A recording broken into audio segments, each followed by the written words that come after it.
All my life, I've always figured that I just sort of got into things because I was lucky. But med school was really something. You know, I got into a university that I thought I could never get into. And so I really should behave, right? They're gonna find out I don't deserve to be here, so behave and get things done. Med school was the same. Oh my gosh, they want me in med school? Great, let's do it. So the first day we go to get our photos done, I put my suit on and my tie, and I'm walking down the hallway, and I get distracted. I look down the hallway, and there's this beautiful woman walking down the stairs. She's fit. She's a former gymnast, so she really took care of herself. I thought, like, you know, she's pretty good looking. I had no idea she was going to medical school. She was very casually dressed, walking with confidence, and I never really even knew her until after first year. Her maiden name is Vogt, V-O-G-T. So we were never in labs together. It was A through H, I through Z. And I'd see her in passing, but it wasn't until mutual friends somehow sort of figured out that my college relationship was kind of dissolving, and it was just the right time and the right place. So she asked me out. It was pretty amazing. In between lectures, we would break, and I would go back and mingle with my friends, and there was a little wall back there. I'd sit up there and just kind of stretch and kind of people watch a little bit. The folks would run to get coffee, and this woman is approaching me. I've seen her before, and she comes right up and asks if I would like to do something. I look behind me to make sure that she isn't talking to someone else, and in doing so, I nearly fall off this wall. I catch myself, and she catches me. It's like one of those funny scripted movie scenes. Like, oh my gosh, I could have had a head injury. I said, I see you rollerblade. Maybe we can go rollerblade sometime. And I said, sure, let's do it. And our first date was on her mother's birthday and my mother's birthday, and we rollerbladed up and down the River Road and stopped off at Snuffy's Malt Shop in St. Paul and had it's cheesy, but we had a malt together and some treats. But she was super athletic. She just kicked my butt. She'd go for miles rollerblading. She was just humoring me. I was impressed. Beautiful, clearly smart. Right? Yeah, it was really something. So even to this day, I'm thinking, I won the lottery here.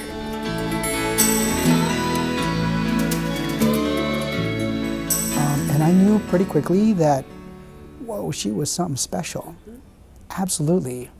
I don't think that it was maturity. I think it was, dude, you got something good here. You got to behave yourself, right? Mind your schoolwork.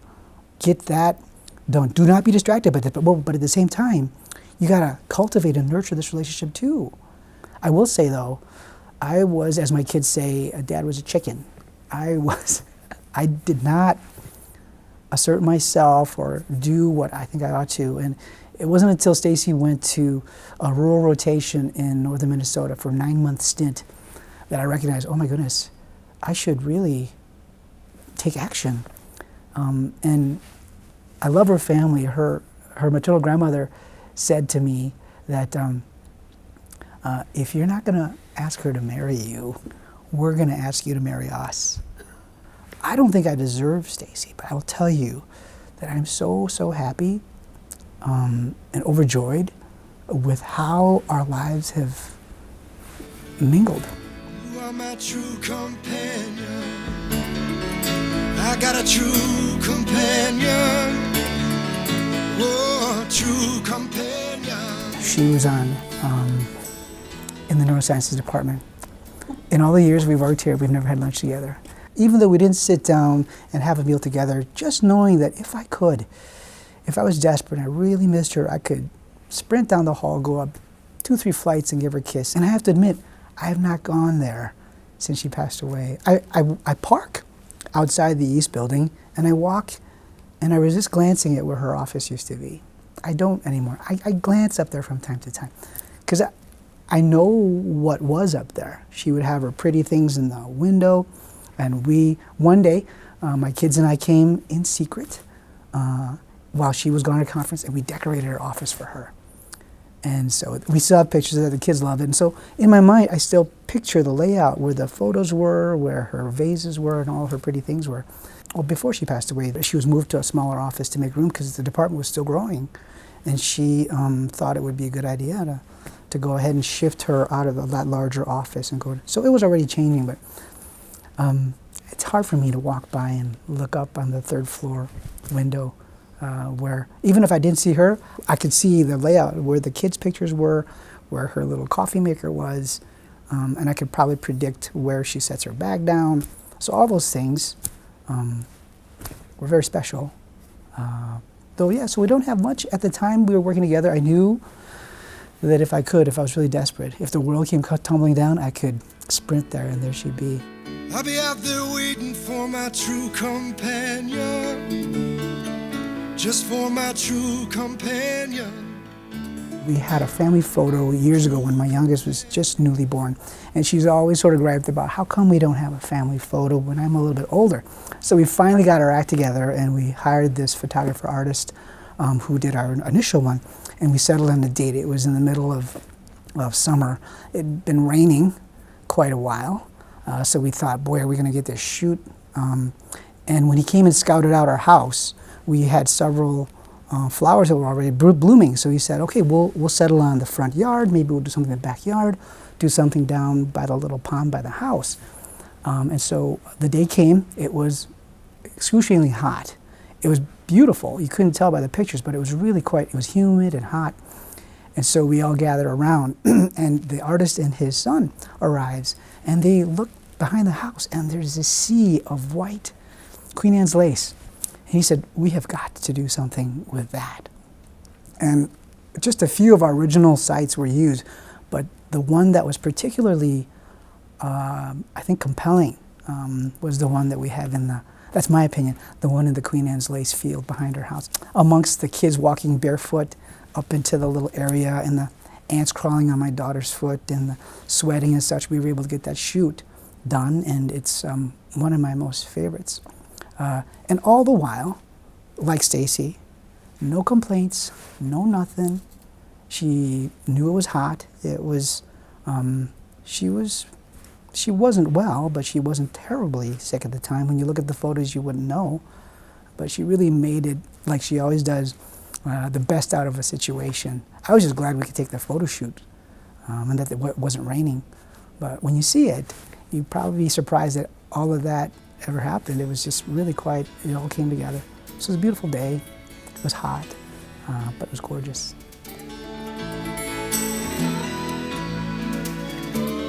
At her funeral services, I had my brother read the poem that I wrote, which I've tucked away. I haven't pulled it out yet. But that was in a moment of despair and sadness. I just let it all out on paper. Oof.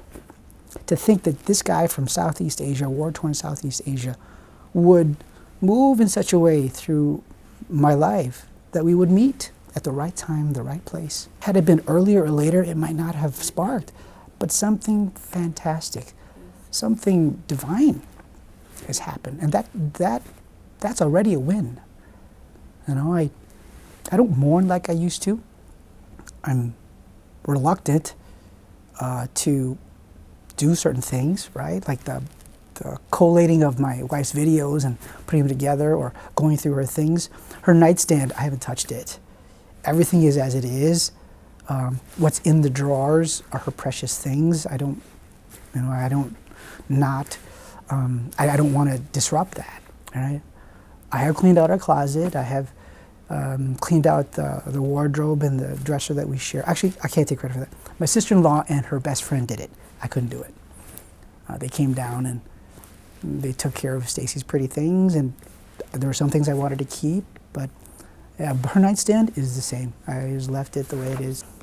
The day she died was, that I remember, not as brightly lit or technicolor, but I remember the feelings. I know that she had been getting sick, sicker.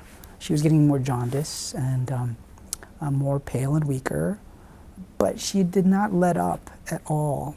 She said, there is still the chance that things would get better. By that time, we were fully engaged in integrative medicine, using nutrition, using energetic and vibrational medicine, all sorts of things that at the time sounded so unusual. And I'll be happy to tell you as an aside that there's more and more science to support that. But that aside, that day I remember she was sick and she was sicker and she asked me to prepare a meal. The meal, which in Hmong custom, after a woman delivers a child, there's a proscriptive diet, usually boiled chicken and plain rice. And she said, honey, could you make me the meal that you made when all the kids were born? She didn't have to, but as a non-Hmong woman, she maintained that proscription, that postpartum diet. So I made that for her and I brought it to her. And by then she was sick enough that we had set up a little air mattress in the bathroom because she needed access to the lavatory and such, and we were doing some integrative therapies there that required her to be closer to the bathroom. So she was on her air mattress, and I made her the soup that morning. I remember the kids were at a school function, whether it be a dance or something. My mother-in-law had come on down to make sure that they were getting there. It was in February. I think it might have been something like not even a Valentine's, but something like that. So it was the day she was. It was the day she passed away, or the day before she passed away. She asked me for the soup, so I made her the soup, and we sat, and she made every effort to eat, but just wasn't able to eat it. And in retrospect, I think she knew that was the day of her departure. She said, honey, will you help me take a bath? I said, sure, I'll help you take a bath. Let's make sure. Up until then, she had gone into the bath on her own, into the shower, but she was very, very weak that day. And my mother-in-law was busy with the kids, so I drew her a bath and I gave her a bath. And we sat and chatted, got her dressed, and laid her back down on the air mattress. And she had a spark. She said, I'd like you to take a dictation. So I'm thinking, okay, I can do that. So I get my notepad, and she's telling me, tell the kids this. And I have it at home in my original scribble.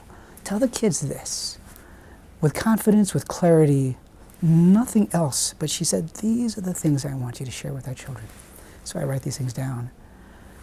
And as she finishes dictating to me, she looks at me and says, you know, I'm paraphrasing.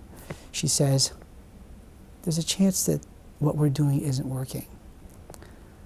I knew that there was always a chance, and we never verbalized it.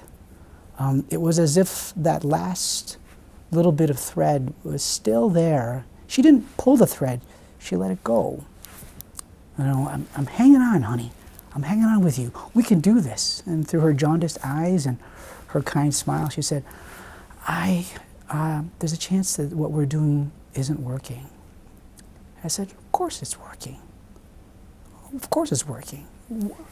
What we're doing is, you're still here, we're doing great, and we're going to turn around. This is the nadir. We're going to come back up. She goes, no, she never said no. She says, you're right. But with that, she, at that moment, became a little bit more frail, almost within the half hour. She became a little bit more, not contracted, I would say, but she became a little bit less open. So I saw this posture shift, not because she wanted to, but because I think she recognized it was the time. I remember that. I remember thinking, something's different. So I tried to give her some more soup, and she said, honey, this is delicious, but I don't think I can eat that anymore. We sat there, and we visited, and that's what inspired the poem. We talked about the first day we met, the birth of our children, the lake house, me chasing around a bike with her gray ponytail, coming back from the farmer's market. And so Her respirations became more labored. It took a long while. By that time, my mother-in-law had come home and the kids were tended to. And we knew that something was shifting. It was really quite, it was different. It was snowy that day. And my mother-in-law calls my sister-in-law, lover. She and her husband, my brother-in-law, came down to make sure the kids got what they need so my mother-in-law and I could tend to Stacy. And at one point I said, honey, your breathing's getting more rapid. You want me to call the ambulance? You want me to call our partners in hematology and oncology for some morphine? She goes, and she sat straight up. No. It was absolutely clear. It wasn't, I don't know. It was, no.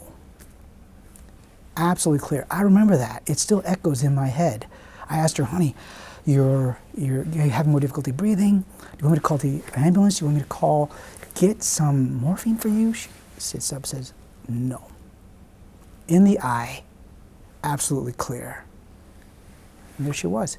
It wasn't resignation. I think it was an acceptance of where this path is going and the transition that was happening. I never thought for one moment that she thought it was the end. Never. In our interaction, whether it be in our intimate moments, pillow talk, weeping together, that there was an end to things, that there was a contraction of things, but an expansion that's waiting to happen. And there were nights when I was sleeping and I thought she was hallucinating, because she would insist, honey, I toss and turn too much. You sleep in the bed, you keep the master bedroom door open, and you can see me on the mattress by the tub. So you go to bed. And she was listening to some guided imagery at the time, some music. She was meditating and praying. And I'd wake up, not unlike the disciples in the garden, right? I'd wake up to check what's going on in my haziness. I'd see her, and I don't think she'd be talking so much as whispering. I didn't have the courage to go check what was going on. It was either exhaustion or lacking courage. But there was a cohesiveness to her behavior. There was something very clear. I don't remember the words, but it's as if she was talking with someone. And to this day, it's hard for me to use the word die. I think that she transformed. In the poem that I wrote, I deliberately did not use something that describes a finality or a closure or a disappearance, but about transformation. We'd always talked about it, that even if we don't have the lake house here, I'll be chasing her on my bike in that other place. Most days, I wake up ready to begin a new adventure. And there Stacy is, saying, come on, let's roll the blade another mile. You can do this. I'll be out there waiting for my true companion. Just for my true companion. True companion, true companion.